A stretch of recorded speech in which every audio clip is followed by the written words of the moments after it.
Jay? I'm very good.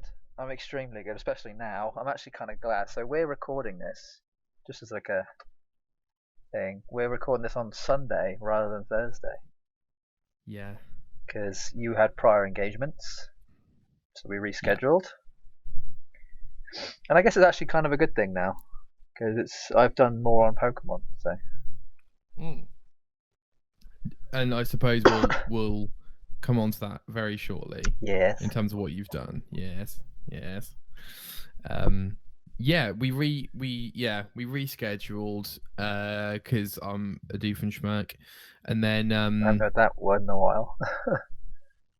and then here we are. So firstly, Jay, Mhm. I'm really tired. So I think the audience should just be Precursor, being yeah. transparent. I think Jay's in a pretty good mood. You seem in a good mood. Yeah, You I mean, seem good. I am in a good mood. Yeah, and that's all there is to it. Secondly, I spoke to you yesterday, You did. but I wanted to tell the people Uh-oh. that I finished watching the Death Stranding movie Oh, thing, right, yeah. and personally, I'm really grateful I didn't play through the whole game because I don't think I would have enjoyed it. But It's fair. but It's fair. I do believe Jay when he says he loves it, Yeah, I and do. I do think the story is quality. To be fair. Okay. Thirdly, Uh-oh. yesterday, Jay, a Yeah. couple of people came up to me because I was at a wedding. A couple of people came up to me and were like, "Oh yeah, do you do the game podcast thing?" I was like, "Yeah." And he was like, "Oh yeah, Oh you should no. keep doing that. That was like it was really good." And I was like, Okay. "I appreciate that." So just shouting out the thanks for anyone who might have spoke to me about it, and just to let you know, Jay, that we do this for us, but you know, one or two people do actually listen to it, so hopefully that'll fill you with a bit of Yeah, no, that does help. confidence. Love it. And lastly, Jay, Yeah. I think it's time I introduce us. But before we do that, Okay. Jay, what was the name of the actor pretending to be the Mandarin? Oh, I know Tony, this. Tony Platt, Oh, Timothy Slither, Thomas Helms, or Trevor Slattery? that is Trevor Slattery from, I think. Yeah, Correct. yeah. I think actually the only reason I remember that is because he was in the recent Shang-Chi movie as well. So, Oh, is he? and I remember them just saying Trevor over and over and over again. So, I Like, know the actual actor who plays that character is Ben Kingsley, right? yes. Yeah, okay. Yeah. I Is thought you he a were going to say cameo? that, but yeah, Yeah, he's well, actually plays a pretty big part in it. But yeah, mm. I'd say like a large cameo, we'll say. Well, Yeah, because like a what do you call it? Like a a reprising role, perhaps. yeah, we'll go with that. Yeah. Yeah, I thought I was going to say that too. Because when I listed the options, I was like, Yeah, I oh, was this like, is a I'm bit of waiting. trickery, As isn't soon it? as I thought, okay, Ben Kingsley, I know this. But then you Yeah. actually, yeah, okay, it makes sense now. Yeah. I liked how I So, actually knew that one. That's good. yeah, good. Well, you know most of them. Yeah, I'd say so. So, ladies and gentlemen, welcome to the TGO show, video game podcast, where two people who have Affinity, a love. slightly, I was going to say controversial opinions. Oh, okay. Well, I guess yeah. So we tend to look at things not from like the popular opinion, just from I the think that's opinion. fair. Like we don't necessarily always play devil's advocate. It just so happens that our opinion might happen to be that Yeah, sometimes. and But I'd say some, more me than you. yeah, I think that's probably true. I feel like Yeah, I'm probably the it's weirder. definitely true. I'm the one with the weirder opinions. I say you've got a lot more mainstream opinions versus me. Yes, definitely. Only slightly though. Only slightly more mainstream. So we discuss games we're playing, news that's broke. We also play some games ourselves that we made up. So without further ado, Jay, let's get right into the big news, which we didn't touch on last week, on Thursday, early this week, because of my doofenshmirkness. Sure. But before we do that, Jay, you have forgotten something on this document. Probably. And that is your thoughts on the Assassin's Creed Valhalla. Yeah, I thought you were going to say that. Yeah, I completely forgot about it again because it sort of went by like so quick. It was such a weekend quick thing just before Pokemon came out. Okay. So what do I think about it, huh? Yeah. Did you enjoy it? What did you think about the story? So you didn't play them both, did you? You only played one of them. Yeah, so I watched the Odyssey one, played Valhalla. Yeah. I think I actually enjoyed the Odyssey one more. Ooh, okay. Just because it was nice going back to Odyssey. Like Valhalla seemed too recent for me to enjoy, in quotes, as much as Odyssey. Like for going back to Odyssey, almost like felt like going back and seeing an old friend, you know. Yeah. Like it was just like right back into where we were. So does that mean you probably won't be that up for Ragnarok when it comes out? Oh no, I'm definitely up for it. Yeah, I think that's just like a different thing, right? That's just like carrying on that story, and I feel like this DLC was just like giving us more as to what was going on with Cassandra throughout time. And I'm glad it is Cassandra and not the bloody male character, because Cassandra's the real character of Odyssey, if you ask me. Well, you can play. I think you can play the male character in the. You can, but it's just like, oh, can you? Well, okay, so I mean, if you're. Oh, I guess male, you're right. Yeah, you're right. But I'm not sure. I know what you're saying because I'm not sure who turns up in Valhalla. I think that is Cassandra every time. It is Cassandra every time. Because obviously they play on the Ranvi thing, but. Oh anyway. Yeah, you're right. Yeah, I forgot about that. So yeah. So Jay, let's just get your general thoughts on how much you liked the actual thing, and then I'll ask you about, I guess the DLC as more of a meta thing. So did you enjoy it? You enjoyed going back to Odyssey? Oh, I did. Yeah, it was short and sweet, right? Like it wasn't like what was it like? Like 2 hours maybe per side, so it was like 4 hours total. It was short and sweet. I mean, it was free as well, right? So yeah. You know, free content's always going to be good there. Yeah, it's kind of hard to like. It's just the same old stuff, really. It was much the same. The Office. Yeah, Another Day at the Office, much the same. They didn't need to innovate on anything. It was just more of just telling more of the story. It was almost like just a bit of a treat, you know. Yeah. It wasn't really anything special. I mean, it was special, but not for like. More for like if you I think it was better for hardcore fans of AC than just like not as hardcore fans, you know, just regular players, I guess. Yeah. And then how did you find the Valhalla one compared to Odyssey? I've got to remember what actually happened now. I feel like I remember more of the Odyssey one than the Valhalla one. You go to Valhalla... is it the Isle of Skye in Valhalla? Oh right, yeah. Actually, I think the Valhalla one had a bit more substance in that. Actually, no, they're both very similar because you're both on an island, aren't you?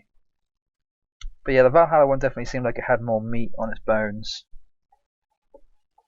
Yeah, I liked that there was a whole new area. I'm glad it wasn't just like in England, you know. We were actually somewhere different, and you had to do all the usual stuff of collectibles and more side stuff. Yeah. Like it was good in that sense. Yeah. So how did you feel about the actual crossover in terms of like, I mean, we've talked about this, right? But I guess like the thinking is moving forward. Cassandra's going to be this figure that goes through time and basically, so that's she's almost like a fairy godmother, right? Right. She's almost kind of like like just. I'm trying to think what's like a good comparison. Like what's like a comparison of like a character that always shows up and helps the character through each iteration of a game. I guess that is just like a fairy godmother type thing, right? But yeah, I know what you mean. Like I feel like something in Final Fantasy there, like a bit. I suppose a bit like. I mean, I don't really want to talk about like huge 7 remake theories and stuff, but like someone like like someone who's always like the guiding light, shall we say? It's like the all-seeing eye, almost like Sauron. Right. Just always there, you know, always watching. Almost like death. She's almost like the Grim Reaper, basically. She kind of is there with her staff. She's just kind of like the Reaper, you know. She's always there, ready to intervene, I guess. I don't know. Yeah. She's almost like a god. She is a god, basically. So. When you saw them cross over, then were you like pretty hyped? Was it? I mean, I thought So in terms of the story, I was shocked by, like, I know Odyssey's really old now, so it doesn't really matter, but they did play on some important characters in this little DLC piece, didn't they? What do you mean? What, like? With Barnabas. Oh, sure, yeah. Actually, yeah. Like they didn't have to put that in, but I think they made the stakes quite high, really. What do you mean, stakes high? I don't know what you mean. In terms of, like, you know, people, like, you can alter things pretty drastically for certain characters that you probably like. I mean, I guess, yeah. Okay, so spoilers for this little crossover. Yeah. Thing. You can't. Barnabas can die. Oh, really? I think so. Yeah. Didn't know that. Let me double check that. But yeah, and then I really enjoyed pretty much all of Eivor's and Cassandra's interactions with each other. I don't know about you. I feel like Eivor's got this thing about him where, because he's had so much sort of like godly stuff happen to him already, he's kind of like not really phased by certain things. Like he kind of is like the ultimate and is it not antagonist? He's like the ultimate protagonist in that he doesn't really get surprised by much because he's kind of seen it all already, you know. And I really enjoyed that. Like he's still very wary. I think he's got a very like kingly sort of leader type thing about him, where he's extremely aware of what's going on, but seemingly not. Like he makes it look like he doesn't know what's going on, but he has everything under control. If that's, you know, that's kind of what it seems like. Like he kind of knows what's going on, and I thought that's always how like the leader of a clan always tends to be, or like a tribe, or you know, a king. They always seem to like on the outside make themselves look aloof, but behind the scenes they're already like 10 steps ahead, you know. And I that's like one of the things I really enjoy about Eivor is he just kills it every time. Like he can't go wrong, you know. Yeah, and like you say, like even though he doesn't really know as much as what's going on as Cassandra, really, he still kind of knows more than he should, or more than he lets on. Yeah. I know what you mean. Like he seems like he's almost all knowing even when he isn't. I tell you what, the fact that you said that is just enforces the idea that he basically is Odin, right? All knowing. Right. That's what Odin. That's the reason why he's like the all knowing eye. That's what Odin is. And the crow and everything. True. It all ties together. It's like the storytelling in that is just genius, you know. Yeah, for sure. His character genuinely is like Odin. That just makes. I love it. Like that's really good character building right there. I think Eivor and Cassandra might be some of the two best written AC characters so far. Definitely. Who was the origin? Not Bayek, the other one. The woman, I forgot her name. Aya, maybe. Ava. I think both Bayek and her were pretty well written as well, actually. I prefer her to Bayek. Yeah. Personally. Okay, right, where are we going? We're going transition, please, to your topic for the week, Jay. Okay, we're there. Jay, let's get into it. Okay, cool. So had we had recorded this on Thursday, my current playtime would have been about 40 hours. I've completed the campaign, so I've seen the credits roll. Oh my god. Okay. Which was around about 25 hours. Is that long for a Pokemon game? That's about right. Pokemon games should be anywhere from 20 to 30. Okay. I'd say around the 24, 25 is like spot on, really. Like it's exactly where you want it to be. I assume, you definitely could get it. Yeah, go on. I assume if you do a full Pokédex, that would take you like up to 80 to 100 hours on a normal Pokemon game, or. So. Oh, okay, sorry. Where I'm currently at. As of literally half an hour ago, so we wanted to start recording this at 2. We started a little bit later, but while you were slightly late, I was literally finishing the Pokédex. So I have now officially finished it. All 242 Pokemon done. Whoa! And it took me 62 hours to do that. Is that all the checklists as well? No. So if I want to get all the lists done to be able to get the shiny charm, that's probably going to take me a little bit longer. But I think I've already done probably about 2/5 of getting that done. So each Pokemon in the Pokedex entry has a research level, and it goes from 0 to 10. And if you get every single one to 10, that's when you get given a reward. So that's my next thing I have to do. I think I've already done 100 up to research 10, so I've only got 142 more to go, roughly. Wow, and yes, you finished the Pokédex as well. I have, but you're probably pretty spot on about that 80 to 100. That's probably how long it's going to take me to get research 10 on the rest of the Pokemon. So. Okay, got you. So yeah, we're around the 60 at the minute. Is there any other, I guess, main feats of, accomplishment or completion that you want to mention in terms of just to give an idea of where you're at in the game, I guess? Yeah, because, so there's no Elite Four, is there? Not really, no. I mean, it's kind of like these noble Pokemon which you get done. There's only 5 of them. You get those done pretty quick. I'd say by the end of the game you should be around the level 65 to 70 mark on your Pokemon.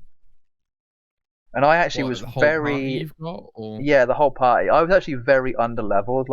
I didn't battle as much as I should have done. I was probably only level 55 by the time I should have been about 70. So I had to I probably spent a good 10-12 hours just grinding to get up to the right level. So I definitely could have finished this a whole lot quicker had I planned ahead slightly better. But I wasn't really thinking about that. So I'd say the next feat, like you say, is getting the shiny charm, and then after that, it's probably just collecting shiny Pokemon. I've already gotten a few though. I got one today. I got a full odds Pikachu today. Oh, so I've got a shiny Pikachu. Nice. So Jay, first, I would consider one of the first true kind of spin-off Pokemon titles. From the main series. I know there's other than Pokemon games, the Ranger games and the Mystery Dungeon, a bunch of other stuff. Right. Yeah. Right. All that. Yeah, all that kind of stuff. Yeah. I consider this. This is I'd say they're not really AAA games. I wouldn't say they're more like AA. This is more of a AAA Pokemon side game or whatever.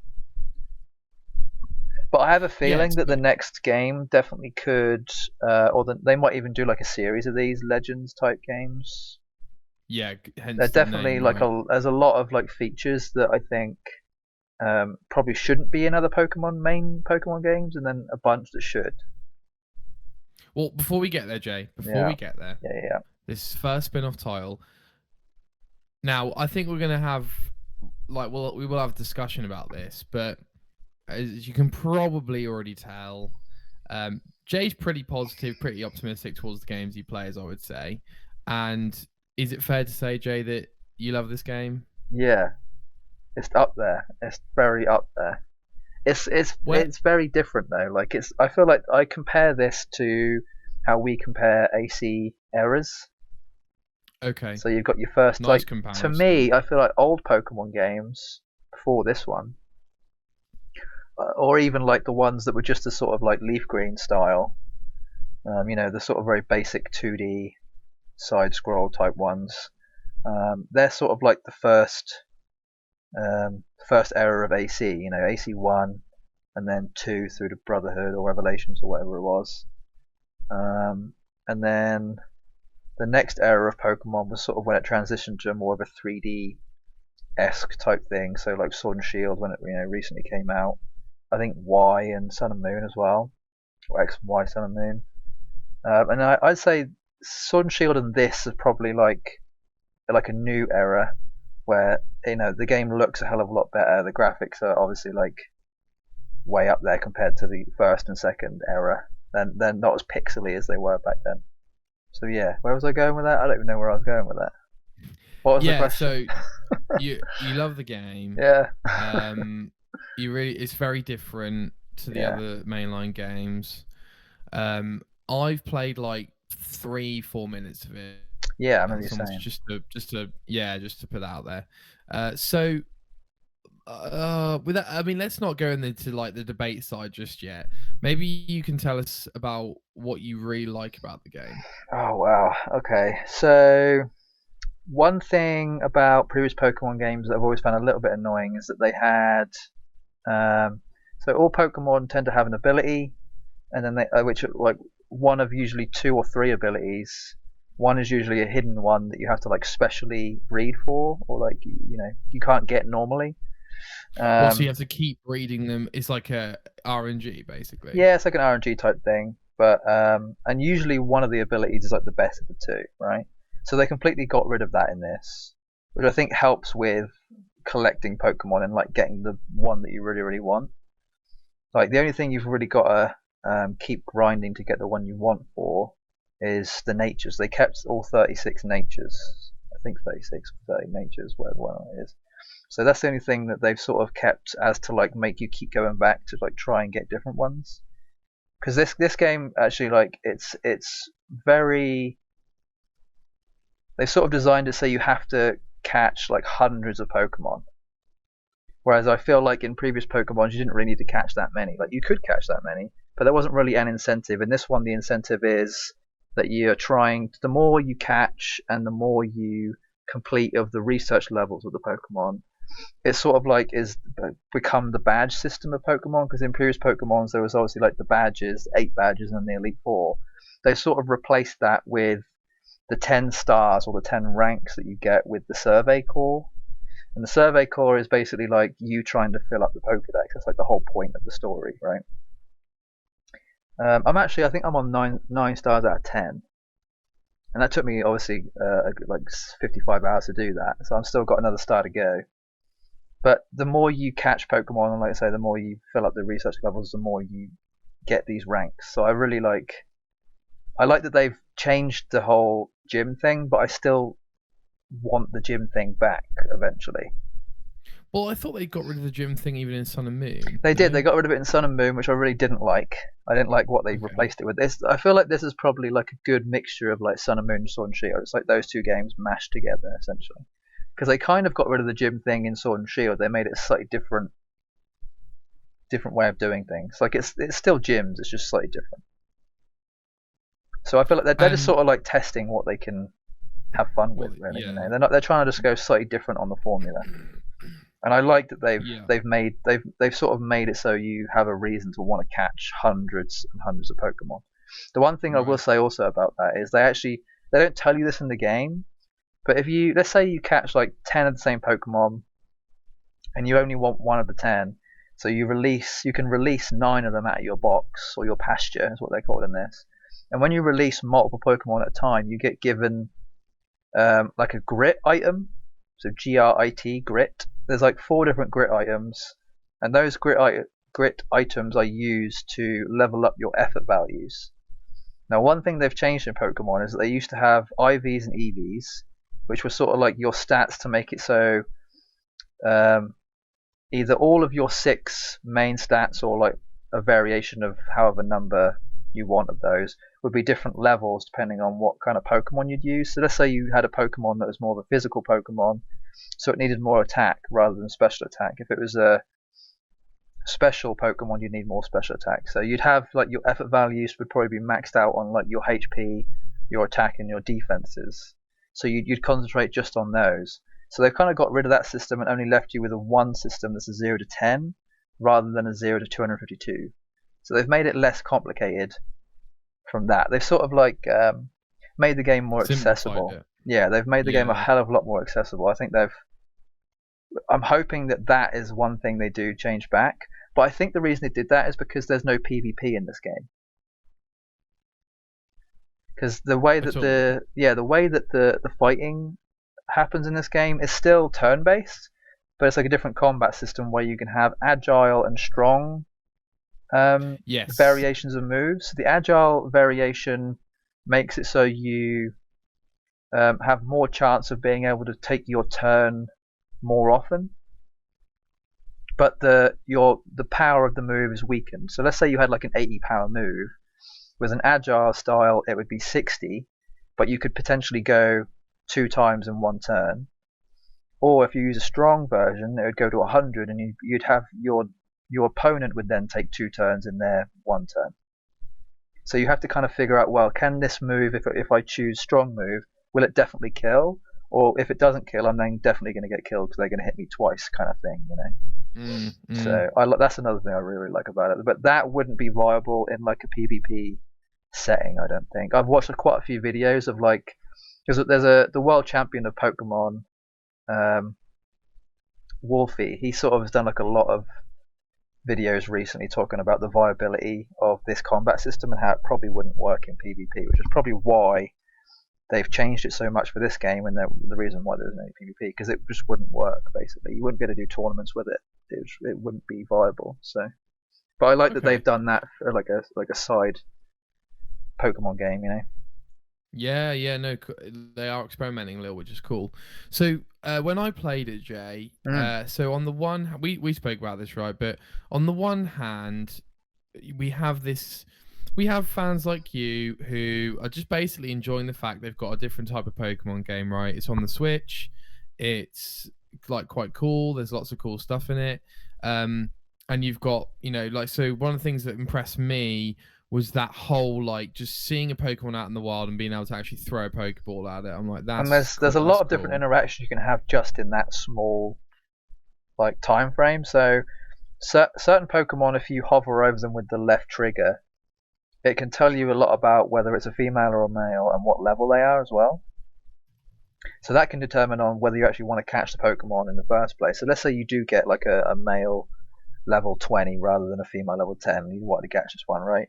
So you go to catch this one, and if the Pokemon has seen you and has a red exclamation point above its head and it sort of gets enraged, they'll then try to attack you, and you can't catch it in that state. So you either have to run away and make it so it doesn't see you again, or you can use certain items to throw at it to make it sort of almost be stunned, so then you can catch it. But if the Pokemon is kept unaware and you are like crouched down and hidden in some like grass, you can then catch it while it's unaware anyway, and it'll still have a very high chance of being caught that way. That's cool. So if you also so when you hold down the trigger, you can see these like arrows above the head of the Pokemon. If it has 0 arrows, it has a very low chance of being caught. And then it has a different scale of 1, 2, 3 arrows. If it has 3, it's basically like 100% chance.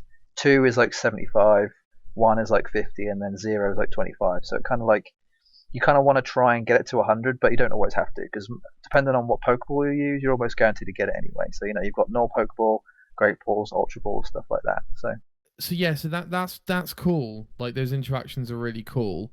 And I'm sure, like I said, I'm sure that you just enjoy the game, right? But then you've got the other side of the aisle, I think, which is, I don't know, other people maybe like me who don't really like Nintendo games, or maybe people who don't like Pokemon because they think it's become stale and stuff like that, where for instance, I'm like, oh my god, the draw distance is horrendously low. The game looks like, I know it's stylistic, I completely get that. I mean, Dragon Quest 11 doesn't look that graphically impressive. However, this game doesn't look that advanced in terms of graphics. There's no voice acting again, for a Nintendo game. I think that might be a stylistic choice. But yeah, I feel like they might always go with that. I feel like there's not really a need for voices in Pokemon. Yeah, which plus is fair enough. It costs a lot of money to do that and more time.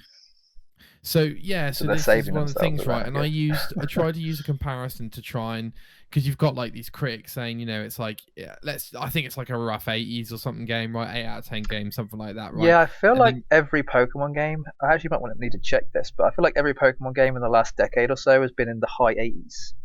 Right. Which is kind of like a good thing, right? It's very consistent. But then if you ask like some people, maybe even some like YouTubers and stuff, I think they would argue that, like, again, there is a huge Nintendo bias happening there, in my opinion. Yeah, more likely, actually. Yeah. But I haven't played. I mean, I haven't played them in years. I don't play them as much as you do. I don't play them at all. But I think the other side of the aisle is, I think the example I used to illustrate what I kind of meant was Horizon Forbidden West, where let's just forget Nintendo for a second, and we just look at expectations to a sequel or a spin-off title in a series, right? So you've got Horizon Forbidden West, which is a sequel to Zero Dawn coming out, and they will have to improve on every aspect of the game. And it seems from the surface like they'll have to improve more significantly, perhaps, both in gameplay, presentation, length of content, all this stuff. Like the haptic feedback on the controller, all this type of stuff they'll have to work on. and people will be really critical of every element of the game. And then I feel like when we talk about Nintendo games, I don't know why, but there are certain elements we don't question or we don't look at with a critical eye, like let's say graphics, or let's say voice acting, maybe, or even maybe general writing of the game, right? Maybe just characters, how they come across, how they're developed, these types of things. And then I just think it's really unfair that it seems like, you know, almost every other AAA game, even AA game, is put through this fucking gauntlet of like, what's everything like what is every single thing in this game like? Is it good? Is it bad? Like every single thing. How's the multiplayer work? Like everything, and nothing gets a pass. When Nintendo bring out like Super Mario Odyssey or something, you know, and like I think people just take it, you know, they just take it. I think that might be more of a good thing than what you think. Like, Nintendo haven't put themselves, probably deliberately or maybe even subconsciously, like they know that if they were to improve on too much, it would then mean that they'd be held to a much higher standard, and they probably don't want that. They want to just be held to the same standard that everyone should be, which is sort of the middle ground, right? So I think if they were to do, like you say, let's say that Pokemon became, you know, as important to think about the graphics and the voice acting and all this kind of stuff, then there'd just be a lot more worse press around Pokemon, and that's not what Nintendo wants. That's not what Game Freak wants. So they might as well just keep it as is, right? And I feel that's probably quite a genius thing to do. Like, if it isn't broke, why, you know, don't fix it type situation. Right. Like, if you're a company and you know you can do this much, and make more, if not the same amount as the companies who are putting in this much effort, right, why go any higher? Because you're just gonna be spending more money by putting in more effort, and then getting less of a return off of the sales that you get anyway. So it's kind of like, you know, it's a great spend point. spend as little as you can for the most amount of profit. You know, it's actually a pretty good thing, because it also then means that they can put money in other places that they may need to for other things. You know. That's true. I do think the extreme of that case, though, leads towards microtransactions, leads towards minimal updates, right? So, like, for instance, I think you could argue, like, oh, look, we can put a Battlefield game out and hardly, you know, have it work, and we'll still sell copies, sort of thing, right? They just recently apologized, didn't they? Did they? Yeah, I think the company... Who's the company behind Battlefield? DICE? Yeah, DICE. They recently put out a statement basically saying, you know, the game hasn't reached the standards to what we would like, and all this kind of stuff. So working, basically. I think they rushed it. No, too ambitious. It's a great point, Jay. It's a great and like you say, right? Like, they're selling like mad. So why would they? I guess, do you know what? It's almost from like an artistic point of view. I would just imagine, what would it be like if they had, you know, 500 more people working on it and 4 years to make a Pokemon game. This is the thing.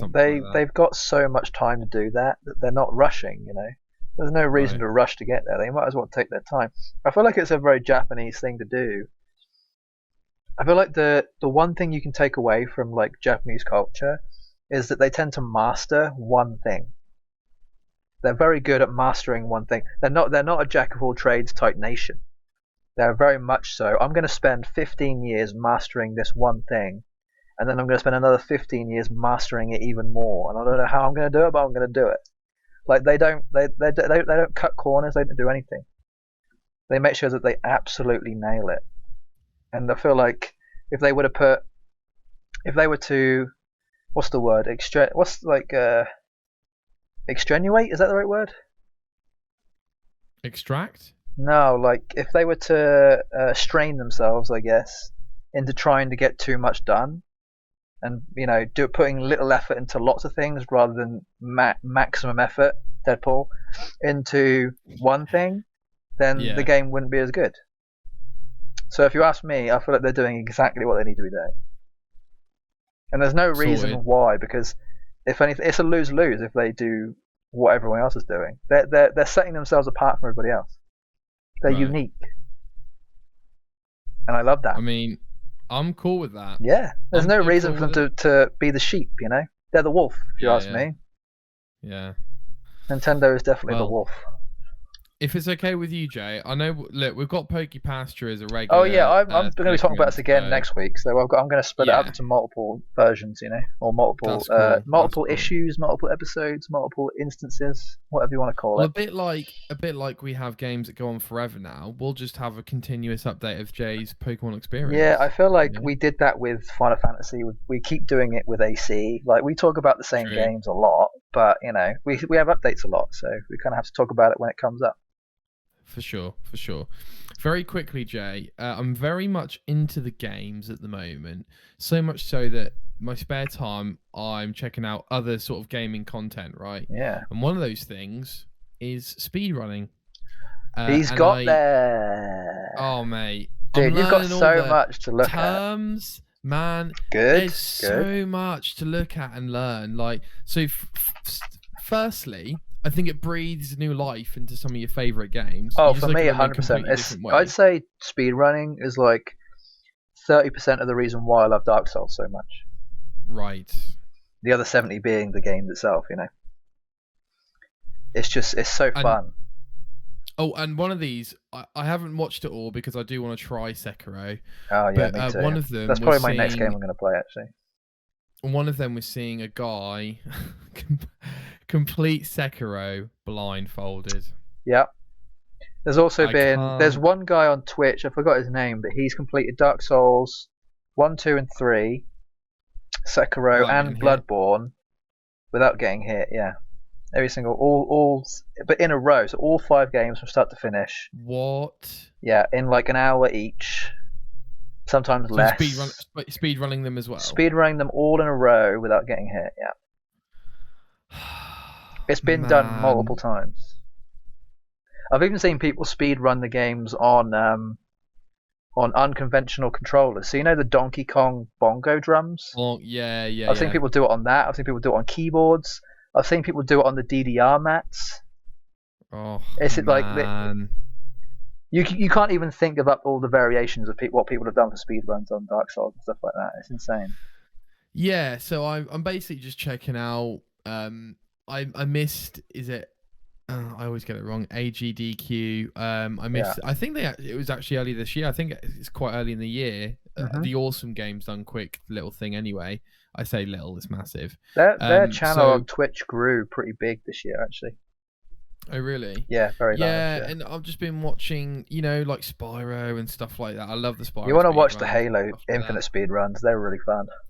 Oh my god, dude! People are breaking that game. Yeah, man. I'll have to recommend. There's one YouTuber who I watch. I have to recommend. Actually, 2 people I have to recommend because it's so fun watching them trying to figure it out. I think more of the fun the fun comes in like different levels. There's like different parts to it. The first part is them being like, right, okay, here's what I might do when the game comes out. Here's what I am going to do when the game comes out. Here's me trying to figure it out, and then here's me having figured it out and mastered it, and then here's me mastering it even more. Like it's just like there's so many levels to it, and you can watch it from start to finish, and it's just so fun. And I can't really get over how people would like sit there and try and like do these techniques for like days, weeks, months at a time just to get there. I just like it. I would never. I mean, like if I could, I would just really, really rather not. You know what I mean? Like, so I could try. One example I can give is that there's people who are still figuring out things from Devil May Cry 1 and 2, like 20 years later. Right. It's mental, mate.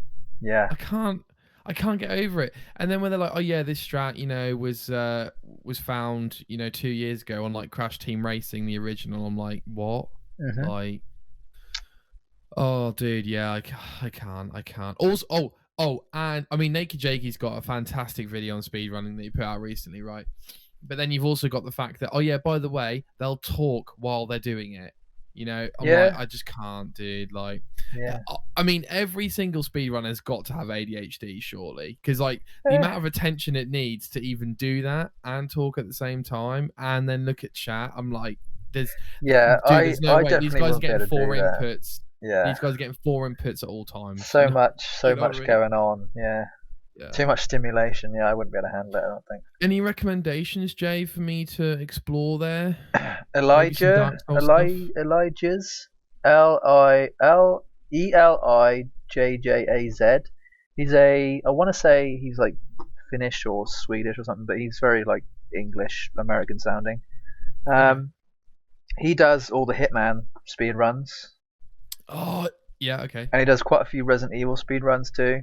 They're pretty fun. Cool. So if you want to watch that stuff, I will have to look up some more stuff. But there's a guy who I watch who does a lot of Dooms and Doom Eternal, Devil May Cry stuff, and Halo stuff as well, and Resident Evil. So awesome. It's just and then Dark Souls. A lot of people do Dark Souls, so you can just watch that wherever. Yeah, sure. Yeah, speedrunning is like it's another level. I'm actually looking forward to the new Hitman Year 2 content. I'm hoping Hitman 3 Year 2. Yeah, Hitman 3 Year 2. I'm hoping there's going to be a lot more stuff added for speedrunning on that as well. Yeah, cool. Yeah, I think I can't remember if I told you this, Jay. I can't remember if we've spoken about this. We probably have, right? But like the best thing about games is that I think I said this to Ed, but the best things about games is like you don't just play them. You can watch them. You can watch someone playing them. Yeah. You can watch someone talking about them. You can listen to someone talking about them. You can listen to the soundtracks. You can there's just so you can watch esports. Art you books, can play esports. Like books, Twitter, art, podcasts. Yeah, everything. There's just it never ends. And I know you've got. It's just amazing. It's just amazing. It really is. Anyway, before we move on to the news, Jay, do you mind briefly discussing some of these new classes we've got for Tiny Tina's Wonderlands? Yeah, I can't remember. I have to look up what they are because I can't remember now. But I actually have some info on that in terms of because they added like a very small hint at the end of the video that just came out talking about the classes. So they've got this thing now where you can have multi-class, which is the reason why there's 6 classes total, I think. Let's have a look. Okay. Yeah, okay. So the new ones are Graveborn and Spore Warden. So Spore Warden is sort of like a pet class with a bow and arrow, like ice effects, as fairly magic orientated. Yeah. And then Graveborn actually is the one I'm thinking of potentially maining because I love anything that requires you to lose health to gain more power. So the Graveborn is like a mage but uses their health as like their mana essentially. High risk, high reward, right? Yes, I love anything that uses blood as a resource. Always been one of my favorite things. That scares me. Like almost dying just for that last bit of awesome damage is just so cool to me. Oh, see, for me, I get stressed out because I think I'm going to die all the time. Oh yeah, me too. That's like part of the fun. Part of the reason why I love it so much is because in Marvel Heroes, my favorite game of all time, when you play as Blade, he uses his blood as a resource, and the amount of times where I'd be on 1 health because there's an ability where you can't die, but the lower health you have, the more damage you do. I think they're going to have a very similar thing with this Graveborn character. And the Graveborn character looks very like Diablo-esque as well. They've sort of gone with that whole sort of death, Grim Reaper types thing as well. And then the Spore Warden is very like elvish seeming, very forests, kind of bow and arrows, all this kind of stuff. So. Yeah, so Jay, my quick question on this, right? So the classes, they do seem to be differentiating and switching up a bit, which is quite cool, right? But then also, I know you do research before you jump into a game, right? Yeah. But surely there is an element of, because you don't know what sort of enemies you're coming up against, how often those enemies come up to you and stuff, is there an element where actually once you finish the game, then you really know what class and what build you want to be and all that stuff? I feel much like I don't know. I'm going to be comparing a lot to Pokemon, but okay. Much like Pokemon, your starter Pokemon that you choose doesn't really have. I mean, it has a lot of effect on how your playthrough is going to be, but a lot of the time you're not really going to lose because you're still going to be able to complete the game regardless of who you choose, right?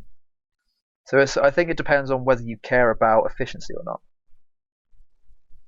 I think for me it's going to be a mixture of efficiency and fun. Like I'm going to be picking the character that I really think is the best looking and the best feeling of a character for me, but also the one that tends to be max damage and like tanky and all this kind of stuff. Like, I'm going to want to be efficient and fairly tactical about it too. So, but I don't know whether I feel like everyone's going to have an idea of what's going to be the best class, but you're probably not going to know until you've either tried them all out yourself or you've seen other people try them out and give like a tier list type situation, But yeah, you can do as much research as you want into that. I'm sure there's going to be leading up to when the game comes out. There's going to be a lot of information coming out about which characters are probably going to be best, and then it's probably all going to change about a week or two in and be like, no, we thought this character was going to be good, but it's actually terrible, and then all this kind of stuff, Sure. That tends to be the way. Also, so. On Wonderlands, Jay, I messaged you. The game has apparently gone gold. Yeah, we're both surprised about this, huh? So the game's coming out March 22nd, I think, and it's only February. It went gold like February 2nd or something, February 4th. Yeah, something like that. Yeah. So we're already like a month, almost 2 months prior, and we've already gone gold. So for people who don't know, so gone gold used to basically mean that they'd have a full version of the game playable that they can put on a disc and then like put on shelves, and then they'll release a day one patch for loads of bugs and stuff. But it basically means I guess it's a kind of symbol of saying most of the game is done. There's probably a few patches, but most of the game is done and ready to release. This is kind of like a 50-50. It happens like 2 weeks before the game comes out. I was about to ask, yeah. So this is kind of like a 50-50 in terms of like whether it's a good thing or a bad thing. It could be a good thing in that they're spending more time on the day one patch, right? And that they're going to be able to test and fix more before the game's actually like released. Or it's a bad thing because they're not confident that what they already have is good enough, so they need to have that more time to be able to fix things. So it's kind of like the same. It's a same situation on both sides, but you're probably still going to get the end result. I'm not really sure. I feel like Wonderlands is basically Borderlands 4, so they already had most of what they needed.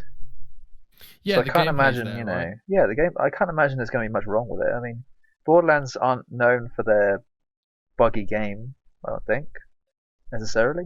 No, I don't think so. Borderlands 3, I believe I played quite soon after it came out. I think I hit a couple of bugs, but nothing that major. And like you say, Jay, I can't help but think this means that like it's going well on schedule. They've known, what they wanted to do with it, and it's just gonna hopefully be really polished. Actually, like this might be the new norm for games. We might start seeing the going gold to be slightly earlier, because they want to spend more time on that day one patch. Potentially, yeah. So I feel like a lot of games recently have come out gold 2 weeks before, like we usually 2 or 3 weeks, right? And then they spend like 2 or 3 weeks on that day one patch, and then it's still not good enough.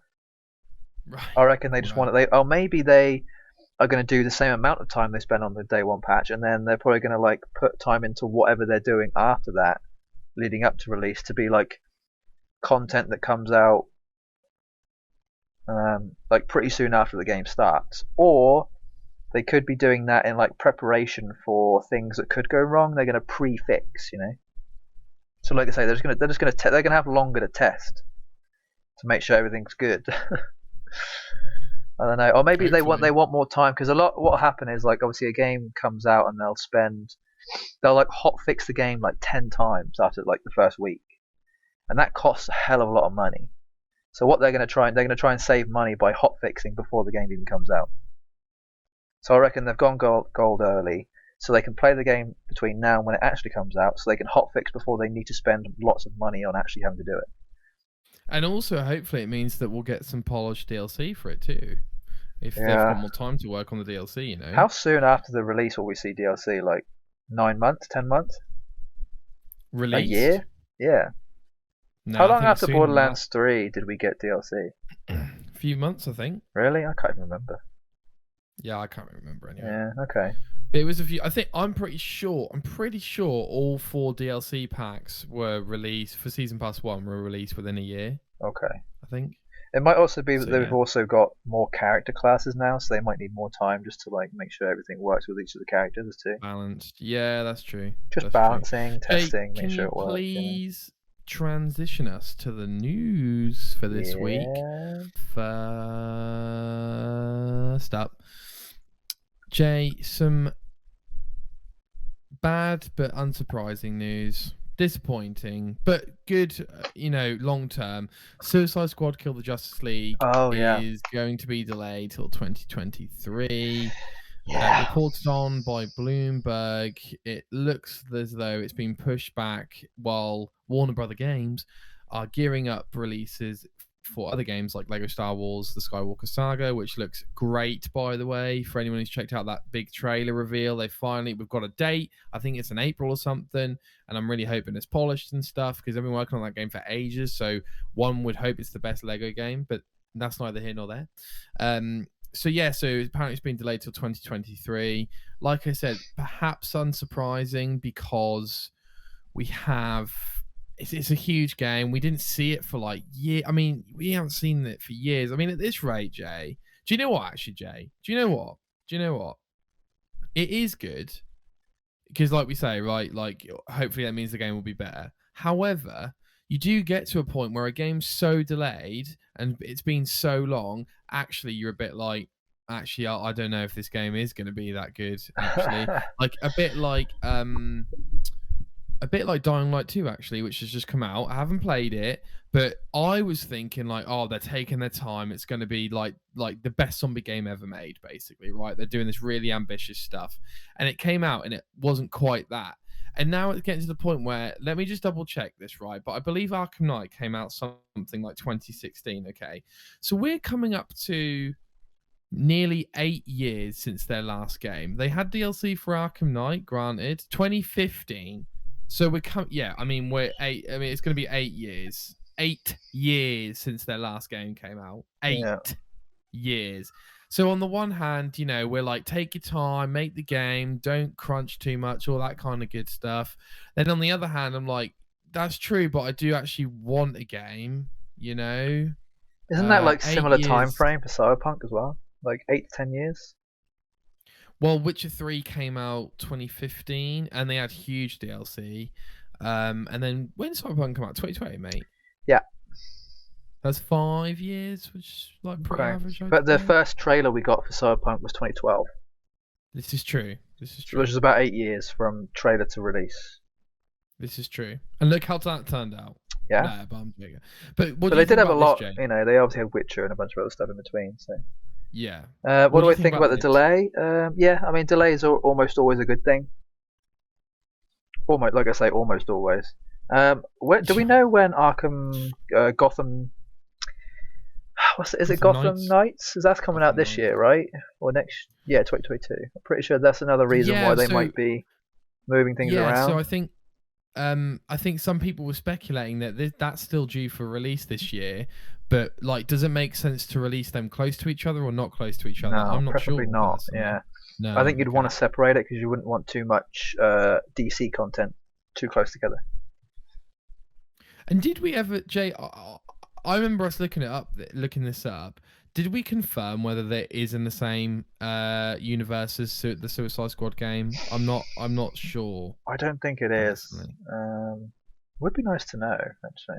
Here's another crazy thing. I'm sure that W Games Montreal have worked on DLC and things for like Arkham Knight and stuff, but the last game they released was Arkham Origins in 2013.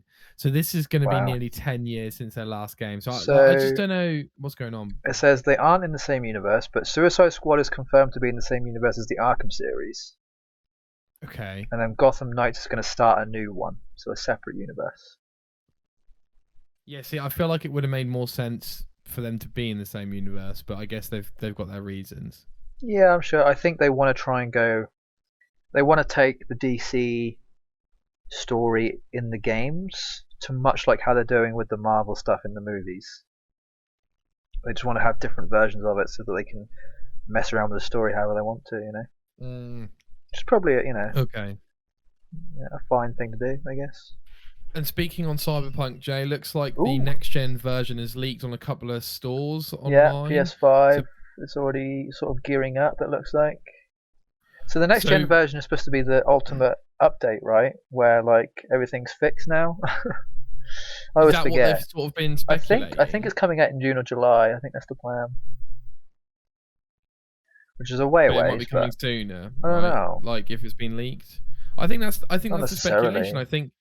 Well, I think it was supposed to be coming out June, July last year. Yeah, that's true. And then they delayed it, or maybe it was even the year before. Actually, I think we get that update. They said it was going to be either in Q1 or Q2 of this year. Yes. And we're technically in Q1 right now, so.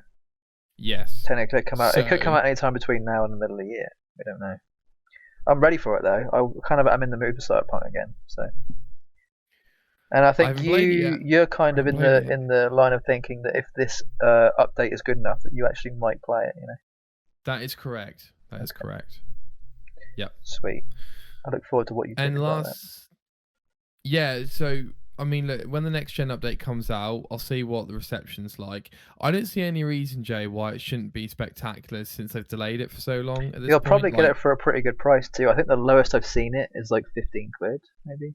Oh wow! Okay. But that was like on sale when it was like at its highest of like bad press, basically. Do they have a season pass that you can buy or no? No season pass. Just I think the game only cost 50 quid when it first came out because it was just basic, wasn't it? So. Okay, interesting. Right, okay. It's actually a pretty fairly low price, isn't it, compared to most games. Last up, Jay, for this week. It's actually quite a big story, so I'll be interested to see what your thoughts are. But Sony, PlayStation have bought Bungie. It's insane, yeah.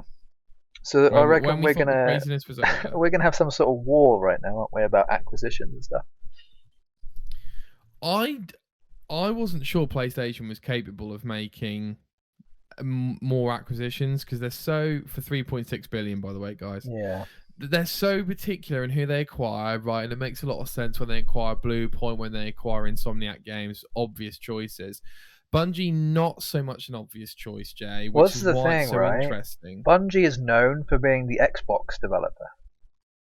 Right. I feel like they've been with Halo, or were part of the Halo thing for so long. It was just like Bungie was synonymous with Xbox.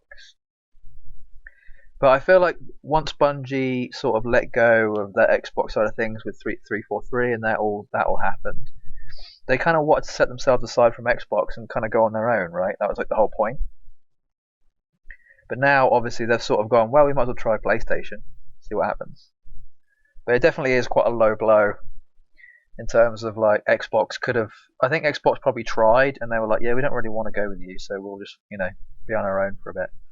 We'd rather sort ourselves out. I mean, they separated from Microsoft, so you wonder whether there might be any legal things there too about them reacquiring Bungie. I can't imagine Microsoft would have looked at acquiring Bungie just because they've got they've already got so much other stuff. Yeah, there's no point. Yeah.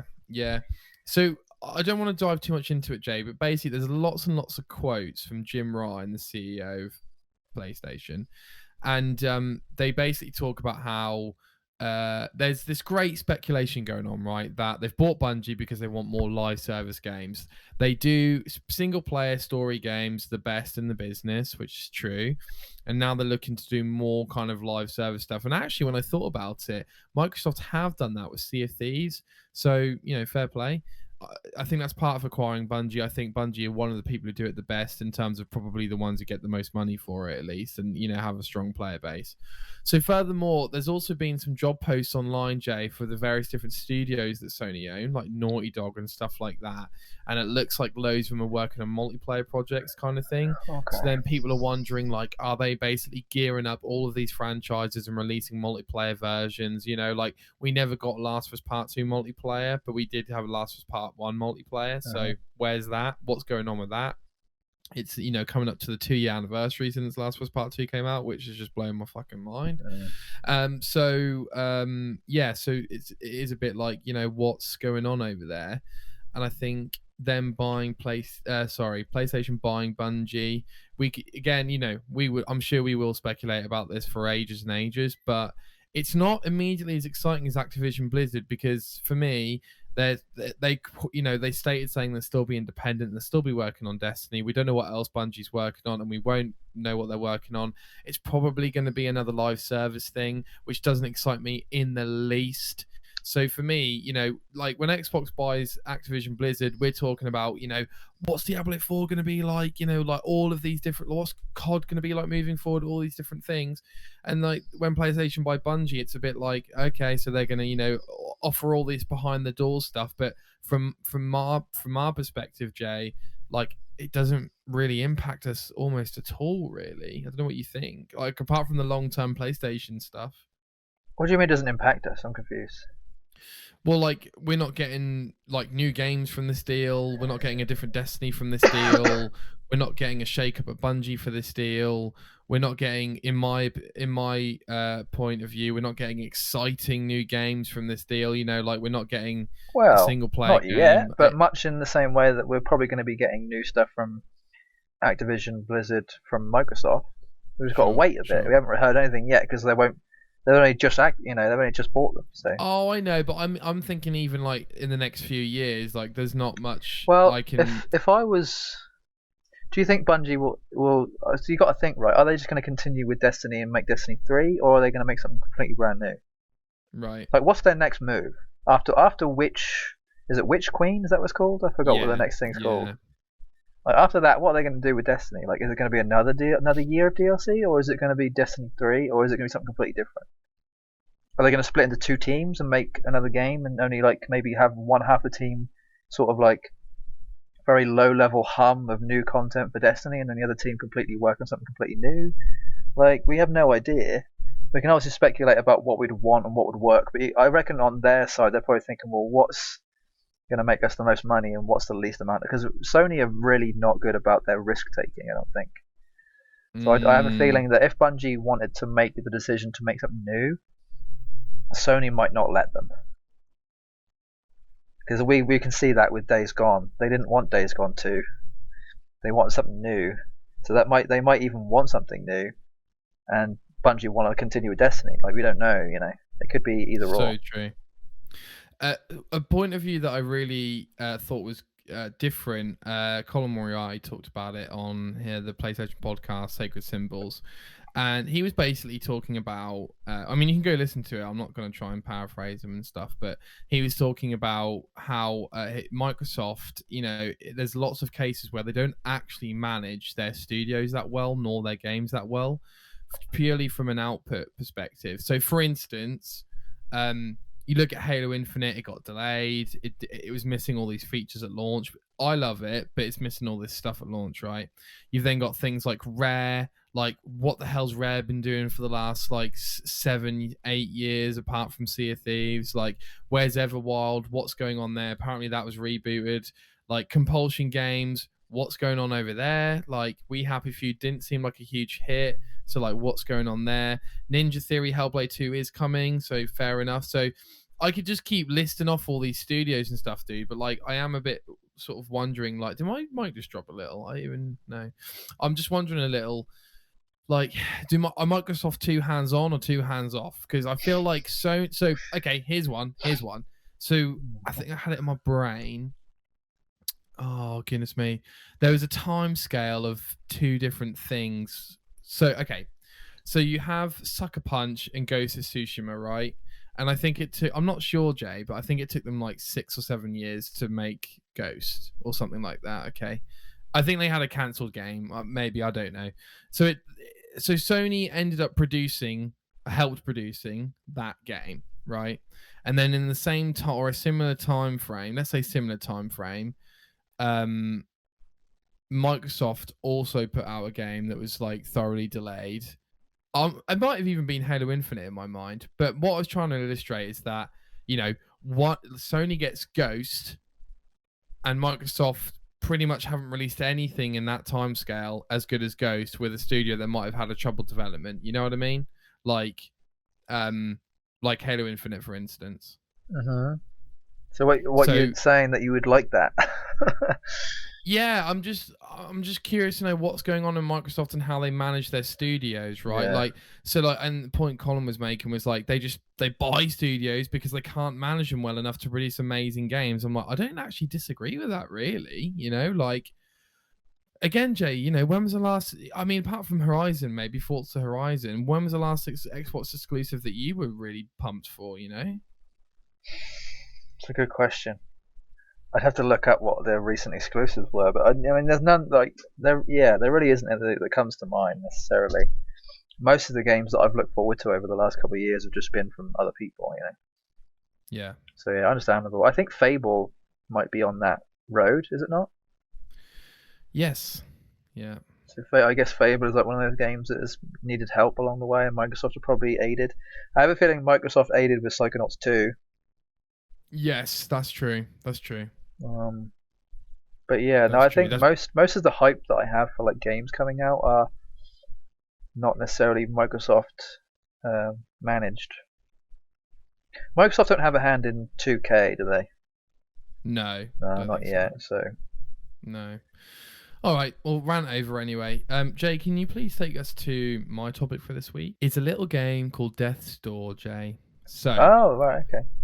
Yeah, so I'm just getting up the old facts and figures for you. Uh-oh. So Death's Door is made by Acid Nerve, which is comprised of 2 people, and then they work with other people and outsource different work. So their first game, I believe, was a game called... Sorry, I'm trying to get this up. That's fine. Titan Souls. I've played Titan Souls, yeah. Okay, I really enjoyed that. That was good. Yeah, so it's like that kind of pixelated, you know, Shadow of the Colossus, Dark Souls type game. A lot of people really liked it, and then it looks like because it was a bit of a hit, I guess they got the resources and money to help produce Death's Door. So it comes out 6 years later, 2021, because it came out last year. It was one of those games which I didn't buy because I was looking at like it looks like it's going to come to Game Pass kind of thing. Okay. But anyway, it was really well received, and I was really intrigued by the look of it. It was really well received. So after my gaming enlightenment, after speaking to Jay, I thought, okay, I'll download it. It's on Game Pass. I'll download it. I'll give it a shot. And I sort of said to myself, like, let's just go for the game, man. Like, if you don't like it in half an hour to an hour, just bounce and go play something else. And lo and behold, within 10 minutes, I was like, this game is amazing. Okay. There's so many things that like I love about it. I've played through it twice. One on normal difficulty, one on hard difficulty. I've got all the achievements. I think I've probably put in maybe 20 hours, maybe a bit less than that, maybe 18 hours. Not bad. It's probably like 12 to 15 hours for a normal playthrough, maybe a bit more if you do all the collectibles and stuff. So I absolutely love this game, Jay. It's got a sort of Soulsy difficulty kind of vibe going on with it, which I really actually liked. You know, like bringing up that whole, you know, like Nick, don't shy away from a challenge kind of thing that we've been talking about. Okay. It's got... People keep saying it's like a Zelda-esque type game, Jay, but I don't like Zelda. So no, which is weird because Pokemon Legends Arceus is much a Zelda game. And I absolutely know. I feel like I would like Breath of the Wild or whatever the most recent Zelda game is. It's just it's so much of it is like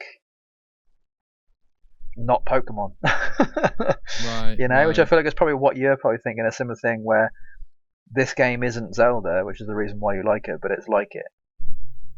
You know? Exactly. But you can have the same framework of a game, but if the game doesn't involve Zelda, you're probably going to like it more.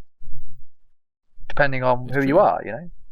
Yeah, for sure. And like there are puzzles in it, but like they're not really puzzles. Like if I can do them, you know what I mean? Like, and I don't like puzzles. So it was just really, really working for me. I think the story is a little bit confusing towards the end, trying to put all the pieces of the puzzle in my head together. Okay. But I think the main messages much like a Souls game, really, really nice. And it's got, I think I told you, Jay, it's got this Studio Ghibli vibe with some of the art style and some of the enemies and things. I like that. And I just really loved it. actually, and would highly recommend anyone go try it out on Game Pass. Go try it out.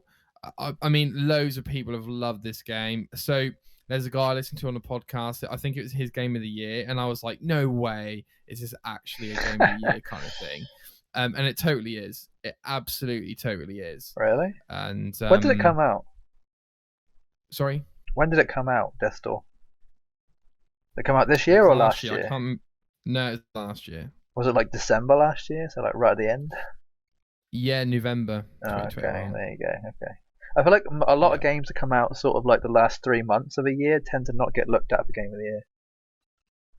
Which is really 100%. A shame, because I think most of the best games come out in the last, I'd say the last 3 months of a year. The November period 100%. Is like really important for game releases, I'd say.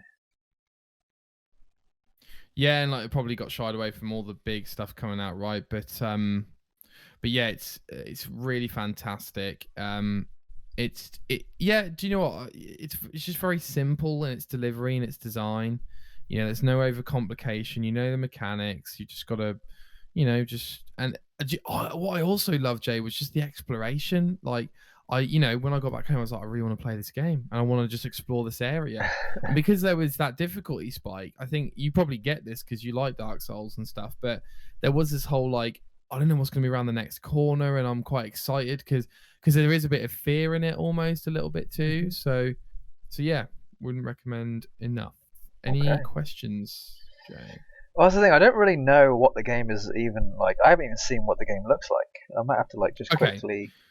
So you're a crow that basically reaps souls, and you work for all the crows do that. It's your job, and it's a top-down. I think they call it isometric. Top-down isometric game, full 3D, all that good stuff, and you basically have a sword and a bow, and you're just killing enemies. As you it actually looks pretty decent. I love the artwork of the cover. I'll tell you that right now. Oh, it's like great, isn't it? One thing I love, like the artwork of the cover, makes me go, "Oh, I wouldn't mind playing that." Yeah. Like if that's like all it takes, then yeah, cool.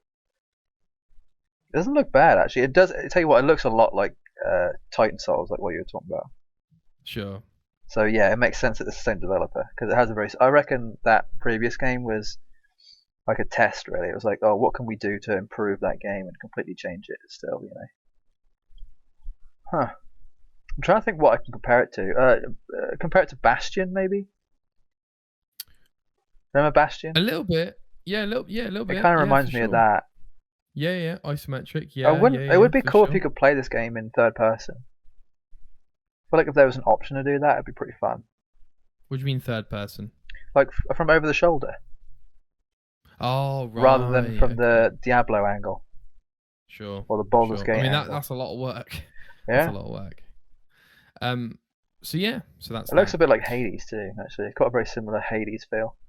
Yeah, the artwork almost looks a little bit like the Hellboy graphic novels as well, which is really nice. Yeah, if it's on Game Pass, I wouldn't mind giving that a go. Actually, do it. I'm now looking at Xbox exclusives, and I've actually found quite a few that I like the look of, or like have played and thought they look good. But I mean, there's 15 pages, and I think each page has about 20 games on it, and I've only found like 8 games that actually like are good in my eyes. Okay. Or ones that I like stand out to me. So let me just go through those really quick. Do you know? Remember? So these are the upcoming ones. Remember that trailer for Redfall? Sort of like, was it a vampire thing? Vampire, yeah. That looks pretty decent. That's definitely like it's supposed to be an Xbox exclusive. So that's one to look forward to. Starfield is obviously another one to like look forward to, right? Oh, dude. Do you know what, Jay? I was thinking about this. I've been thinking about Starfield, right? I've been thinking about Starfield since we looked at our top 5 games of all time that we've played on Xbox on that museum thing. And I was like, yeah, cool. Like, Skyrim obviously is because like I love all those games. I love Fallout 4. I love Fallout 3. But I'm cautiously optimistic about Starfield. But I am really that's probably the best place to be, honestly. Yeah, right. What about you? You just intrigued to see what it looks like and stuff? Well, I kind of already know what some of the graphics look like, but I don't know how the game. Like, I'm more curious about how the game's going to play. Like, what's going to be the loop, essentially, or what's going to be like the hook, you know? Oh, I think what's going to make me want to exploration, loot. Like, is it just going to be Skyrim in space? I don't understand. I think so. Yeah, I think so. I mean, that might be good enough for me, honestly. And just a few notable exclusives from over the year. The Medium was a recent one that I still need to play. Bleeding Edge, another one I really liked. Again, though, didn't make an impact, really, did it? The Ori games, they've made a fairly big impact. Yeah, Crackdown 3 obviously was not like a massive deal, but still an exclusive. And then probably one of my personal favourite games of the last decade, Quantum Break. Absolutely love that game. Another exclusive. Okay, Jay. I think it might have been Crackdown 3 that I was thinking of in my head. Right? Yeah, probably. So similar time frame to Ghost, and then Microsoft puts out Crackdown 3, PlayStation puts out Ghost of Tsushima. You know what I mean? But anyway. Yeah, I definitely know which one I'd rather play. I know every game's different. I know. Jakey, please take us back to the home screen, and we will finish the show. Firstly, I will let everyone know that our quote/anecdote of the week is just don't drink. Just don't drink alcohol. Okay? Well, I don't, so I'm already good there. We're already halfway there. Yeah. We're already halfway there. All right, Jay, it's time for Guess Who's Review. For those who don't know, I've picked 3 random quotes from a random game review, which we do most weeks. Jay's got to guess the game based on the quotes. I thought it was me doing it. What was last? I don't know. What was last week's? I didn't think we did last week's. I think we bailed. Or the week before, I should say then. I really don't. I thought it was you. I thought I had to get one, but I mean, might be worth checking. Perhaps I am wrong. I'm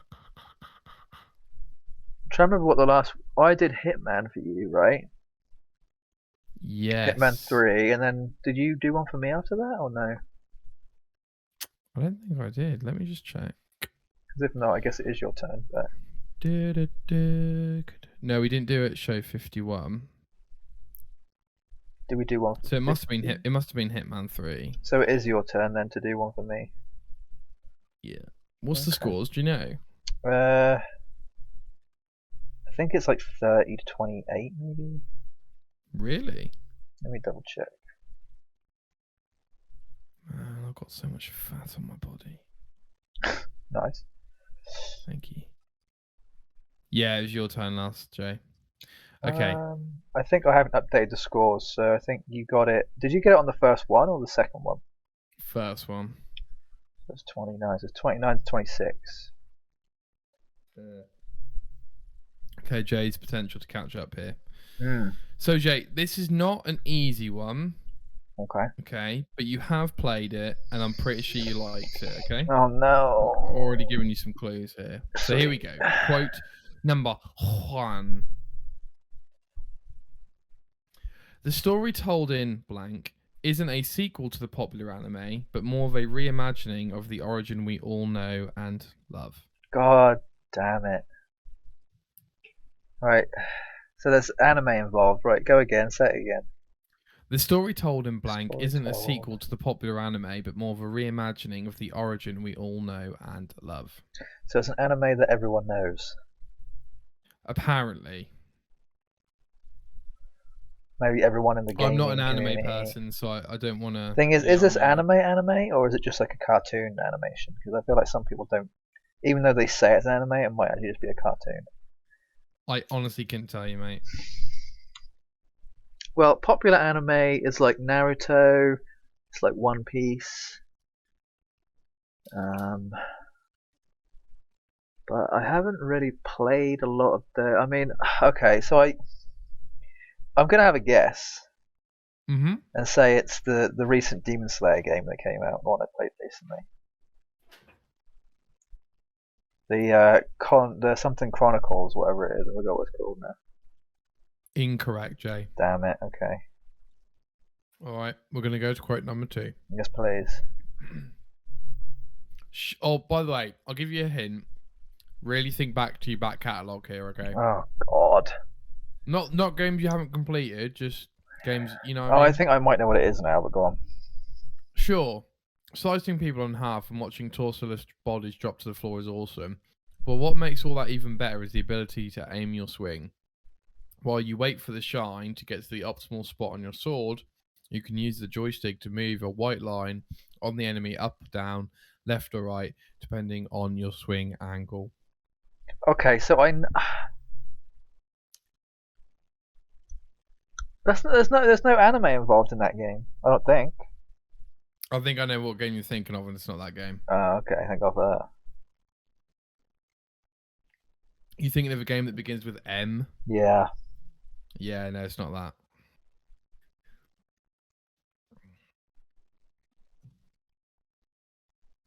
I'm actually baffled. These always annoy me because I'm really bad at like thinking. Okay, okay. So it's an anime. It's a game based on an anime. Okay? Sure. You've got a sword.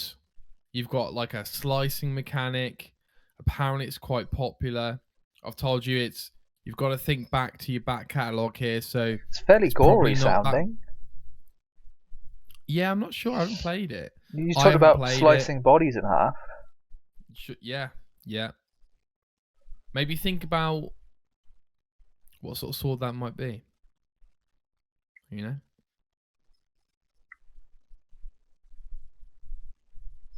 It's not going to be a recent game. It's not going to be a recent game. You know what I mean?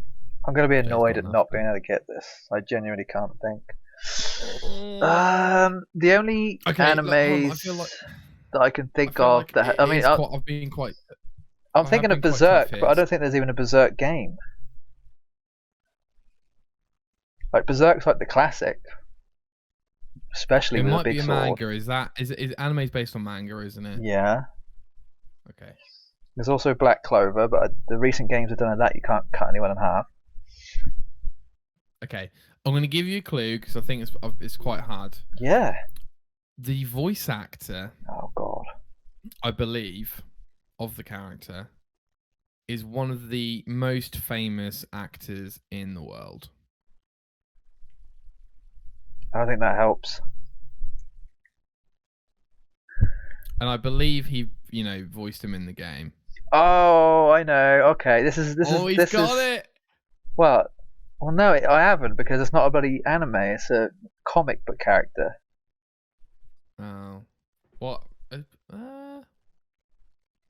Okay. Obviously, we're thinking of something completely different. Jesus Christ! What? Okay, my guess was going to be Deadpool, like the Deadpool game that came out ages ago. That's not anime.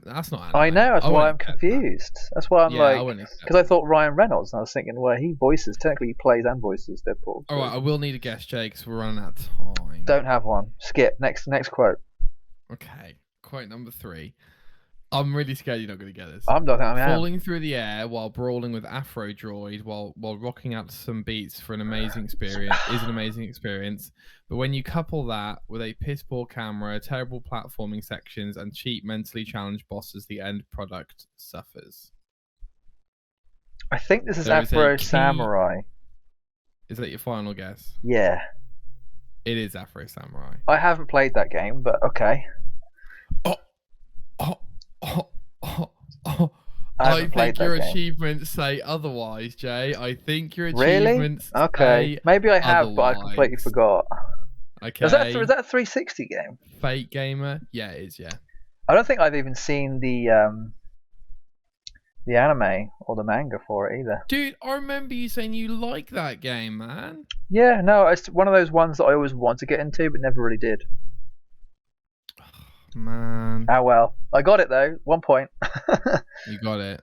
Yeah, I'll take it. That was from the old Greg Miller at IGN. Beyond. Jesus, wow, yeah, that was a tough one.